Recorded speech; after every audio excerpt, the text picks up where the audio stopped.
NCERT zone KLD में आपका स्वागत है। आप देख रहे हैं एनसीईआरटी जोन केएलडी।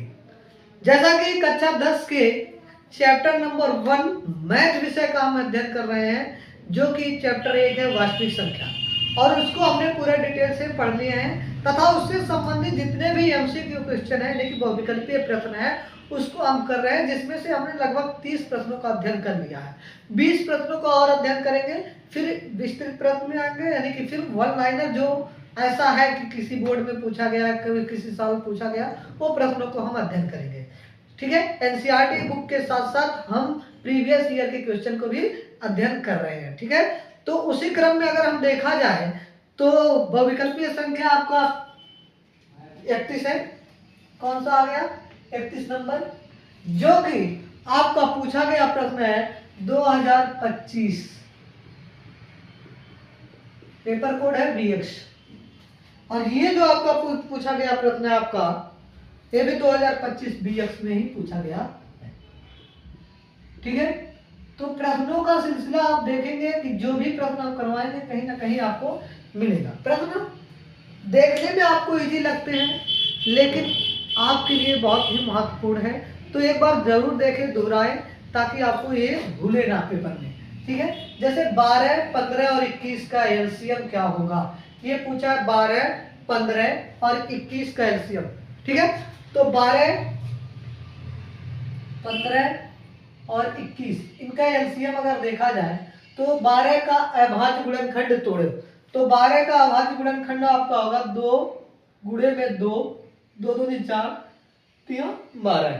फिर अगर देखा जाए 15 को तो 3 गुणे 5 और ये हो जाएगा 3 सते 21। तो ये 3, ये 3, ये 3 तीनों में मिला तो एक बार लिख दो। पहले वही काम करना है जो कॉमन फैक्टर हो, जो सब में मिले, पहले उसको लिखो, बाद में देखा जाएगा जो नहीं मिल रहा है। जैसे ये 5 नहीं मिल रहा है तो 5 को लिख दो, 7 भी नहीं मिला है, इसको लिख दो, ये दोनों नहीं मिला है तो लिख दो। अब इसका क्या कर लो, एलसीएम देख लो कितना आएगा। 2 दूनी 4, 4 पचे 20, 20 तिया 60, 60 सत्ते 420। तो इसका एलसीएम कितना आ गया आपका? 420 आ गया। कितना आ गया? 420, यानी कि ऑप्शन नंबर डी क्या हो जाएगा आपका राइट आंसर। सबसे पहले जो संख्या दिया है उसका अभाज्य गुणनखंड निकालना है। अभाज्य गुणनखंड निकालने के बाद आपको क्या करना है कि उन संख्याओं को देखना है कि जो तीनों में मिल रहा है, पहले उनको एक ही बार लिखा जाएगा। जैसे ये 3, ये 3, ये 3 तीनों में मिला तो एक बार लिखिए। फिर हमने देखा 5 नहीं मिला, 7 किसी में भी नहीं मिला, ये दोनों 2 भी किसी में नहीं मिला तो लिखते, सबको लिखेंगे। तो ये आपका आ गया एलसीएम। अगला सवाल देखो, कह रहा √2 और 2 माइनस का √2 का गुणनफल होगा, यानी कि √2 और 2 माइनस √2 का हम क्या करा लें, गुणा। अब देखो ये भी अपरिमेय संख्या है और ये भी कैसी संख्या है, अपरिमेय संख्या ही है। अब देखो ध्यान से देखो, जब अपरिमेय संख्या का, अपरिमेय संख्या का गुणा किसमें होगा, अपरिमेय से होगा, तो ये 2 कंडीशन में निकल कर आएंगे। एक तो परिमेय भी निकल कर आता है और दूसरा अपरिमेय भी निकल सकता है। ठीक है, अब बात करता है कि भाई परिमेय कब होगा, कब अपरिमेय होगा। ये देखकर यहाँ कौन सी संख्या है, जैसे यहाँ देखो 2, अगर मान लो -√2 ना होता, ये -√2 हम क्या कर दिए, हटा दिए, अभी मान लो 2 होता, तो ये परिमेय संख्या कहलाती, ये अपरिमेय संख्या। इन दोनों का गुणनफल क्या आता, अपरिमेय ही आता। लेकिन यहाँ साथ में परिमेय भी है, अपरिमेय, तो कहीं ना कहीं ये जो है ना, ये चीजें जो परिमेय संख्या है वो अपरिमेय ही देगी। बाकी ये परिमेय दे सकता है, लेकिन ये ओवरऑल कहीं ना कहीं परिमेय ना निकलकर अपरिमेय संख्या बनेगी। जैसे कि अभी हम गुणा करा के आपको दिखा दे रहे हैं कि कैसे हो सकता है। जैसे 2 का गुणा √2 में होगा तो 2√2 आ जाएगा, माइनस में इसका हो जाएगा √2 तो ये आपका आ गया इतना। अब ये कैसी संख्या है, तो ये अपरिमेय संख्या ही है, तो कैसे देगी, अपरिमेय संख्या देगी। कैसी संख्या देगी? अपरिमेय संख्या देगी। ठीक है, प्रश्न आपका है कि संख्याओं 175 तथा 91 का HCF होगा। तो 2025 BY पेपर कोड है, उसमें पूछा गया है। ध्यान से रखिएगा, 175 है और कितना है? 91। इसका अभाज्य गुणनखंड हम निकालेंगे। क्या निकालेंगे? अभाज्य गुणनखंड। ये आपको आ जाएगा 5 से कटेगा, 7 से 8, 8 पंच 13, 3 से तो नहीं कटेगा, किससे कटेगा? 5 से कटेगा। तो 5 से काटेंगे, 5 गुणे कितना हो जाएगा? 5 तिया 15, 2 17 25, 5वां 25। पुनः इसको लिखेंगे 5 गुणे 5 गुणे 7। ठीक है, 5 पचे 25, 25 सत्ते 175। ठीक है, 91 को लिखेंगे 3 गुणे 7 गुणे 13, 13 सत्ते 91। अब HCF निकालना है। HCF का मतलब जो दोनों में कॉमन फैक्टर होते हैं, जो दोनों में उपस्थित होते हैं, वही आपका क्या होता है? HCF होता है।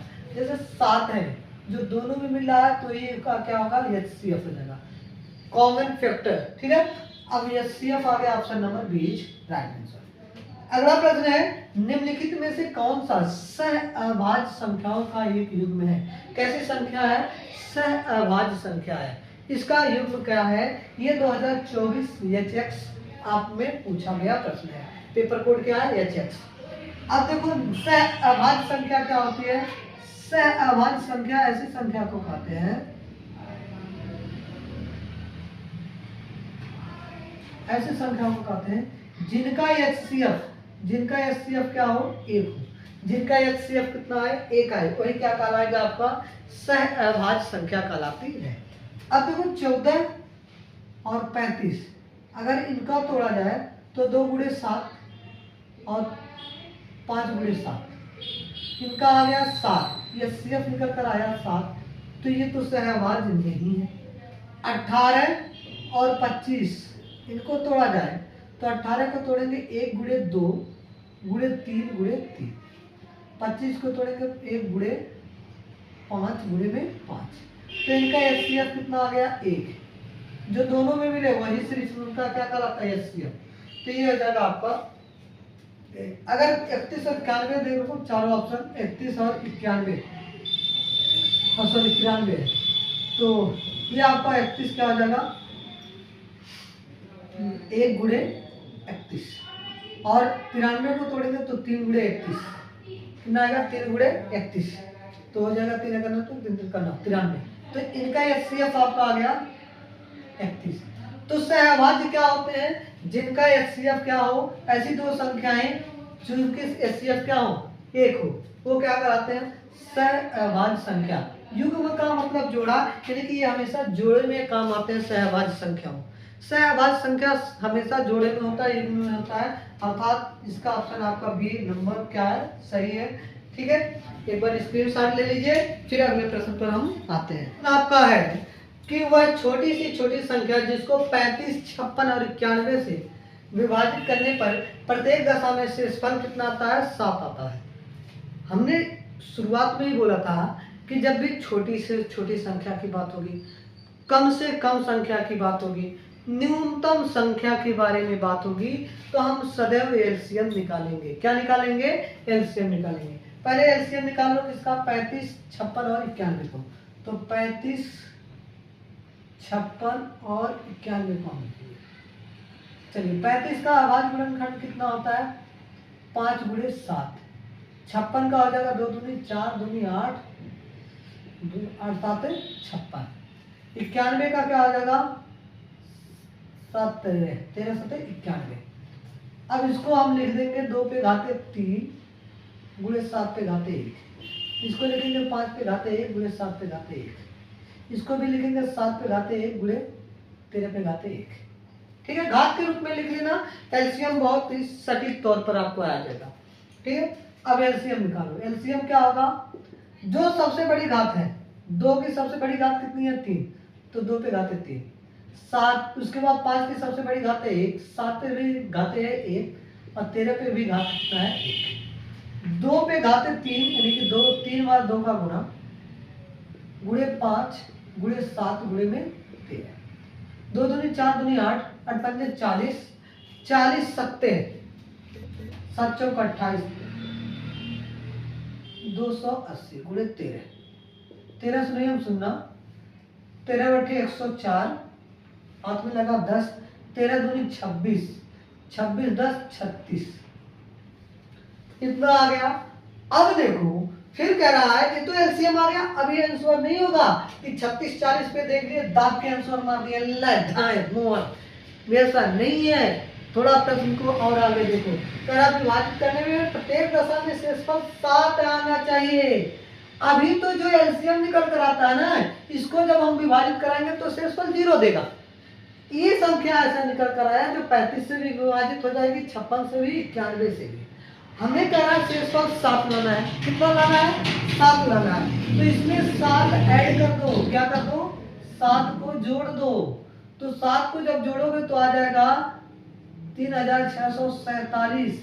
ये आपका आंसर होगा, ठीक है। ये आपका क्या होगा? आंसर होगा 3647, ऑप्शन नंबर बी ना किए। कितने बच्चे कूद कर एक पे लगा देते हैं, आ गया मार खाएंगे, तो ऐसा नहीं करना है, ठीक है। अगला प्रश्न कह रहा निम्नलिखित में से अपरिमेय संख्या है।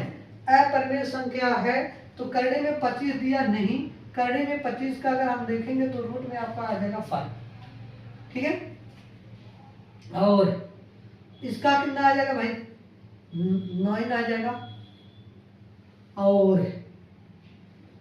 ये किसका आ जाएगा? 5/3। ये तो ऑलरेडी परिमेय संख्या है। तो अपरिमेय संख्या क्या हो जाएगा?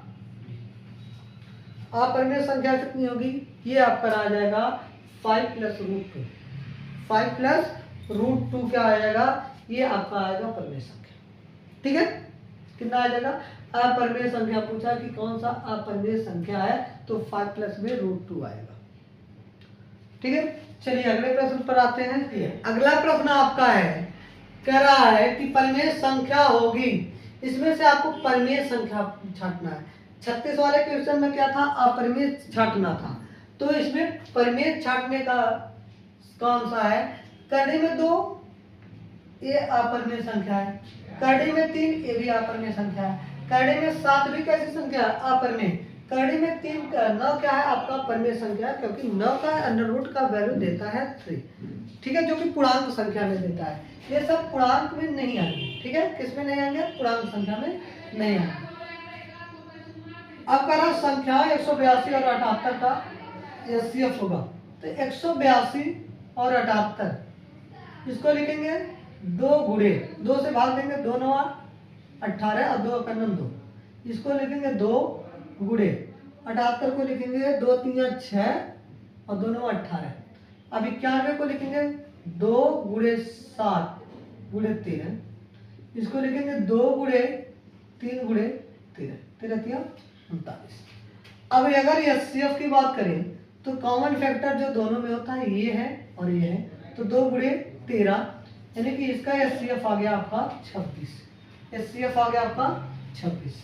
ऐसे छोटे छोटे प्रश्न आते हैं आपके बहुविकल्पीय प्रश्न आपके बोर्ड परीक्षा में, चाहे यूपी बोर्ड हो या तो बिहार बोर्ड हो या कोई भी बोर्ड परीक्षा हो जिसमें हाई स्कूल कक्षा 10वीं के गणित विषय होता है और एमसीक्यू क्वेश्चन होते हैं, तो बहुत ही एग्जाम्पल एकदम छोटा छोटा ऐसे देता है ताकि बच्चे आसानी से हल कर सकें, ठीक है। एक बार स्क्रीनशॉट लीजिए, फिर अगले प्रश्न पर आते हैं। अगला प्रश्न आपका ये रहा कि यदि 65 और 117 के एचसीएफ को 65p - 117 के रूप में व्यक्त किया जाता है तो p का मान क्या होगा? कह रहा है 65 और 117 है, तो पहले नंबर 65 और 117 का एचसीएफ निकाल लो, फिर देखा जाएगा। तो इसको लिखेंगे 13 × 5 = 65, यानी 5 गुणे 13 तो हो जाएगा 13 7 91, 13 9 117, यानी कि 3 गुणे 13। अगर एचसीएफ की बात करें तो जो दोनों में मिलता है वही एचसीएफ होता है, यानी कि एचसीएफ आ गया 13। अब 13 65p - का 117 बराबर क्या आ जाएगा? 13, क्योंकि इस किसको एचसीएफ को ही तोड़ मरोड़ कर ऐसे लिखा गया है। ये माइनस उधर जाएगा प्लस हो जाएगा, तो 65p बराबर 13 + का 117, तो 65p बराबर 7 3 10 का 0 1 1 2 और 1 120।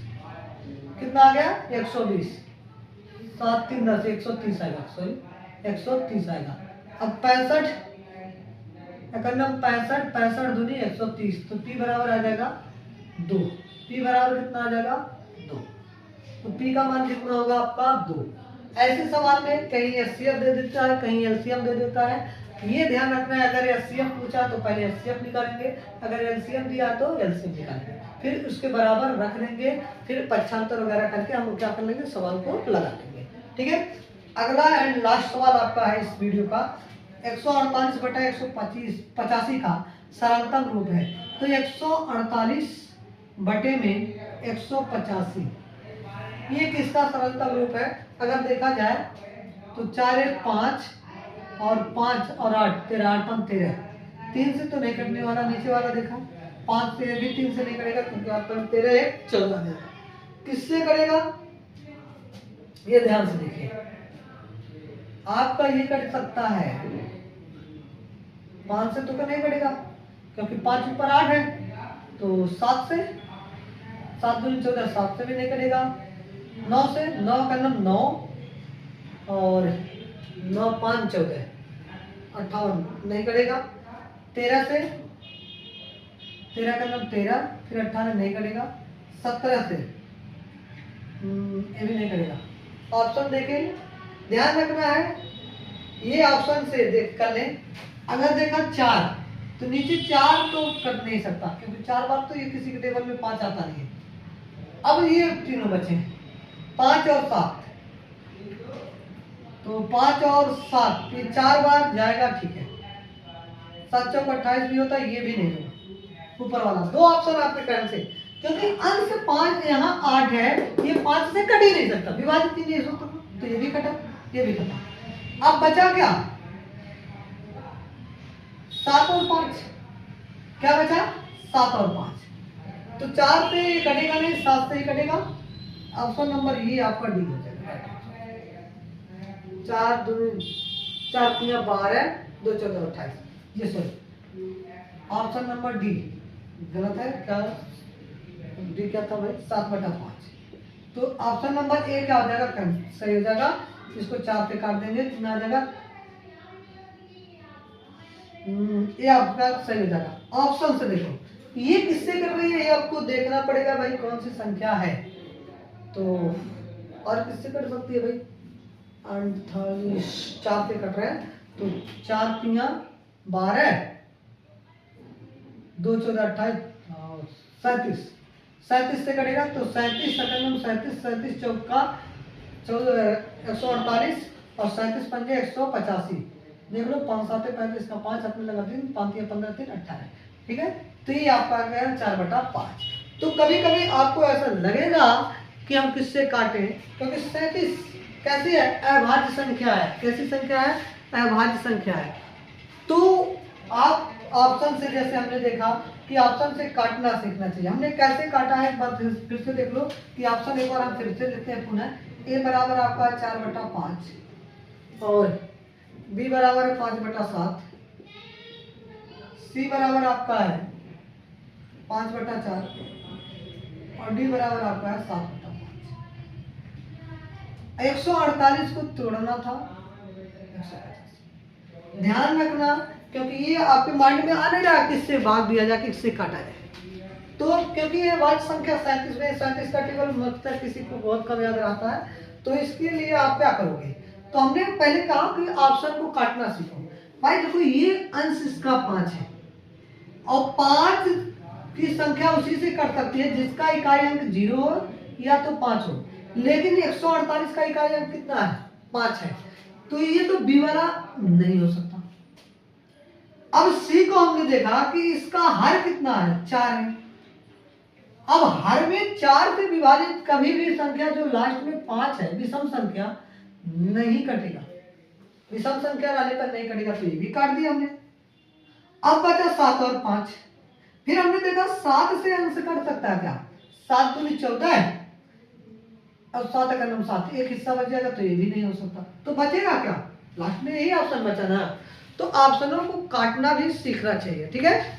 चलिए ये वीडियो यहीं पे समाप्त होती है। अगर आपको अच्छा लगता हो तो वीडियो को लाइक करें, कमेंट करें, चैनल को सब्सक्राइब करना ना भूले। और एक सूचना ये है कि अगर आपको ये PDF चाहिए तो एक बार जरूर डिस्क्रिप्शन बॉक्स में जाकर व्हाट्सएप नंबर चेक कर लीजिएगा, वहाँ पे आपको मिल जाएगा। धन्यवाद।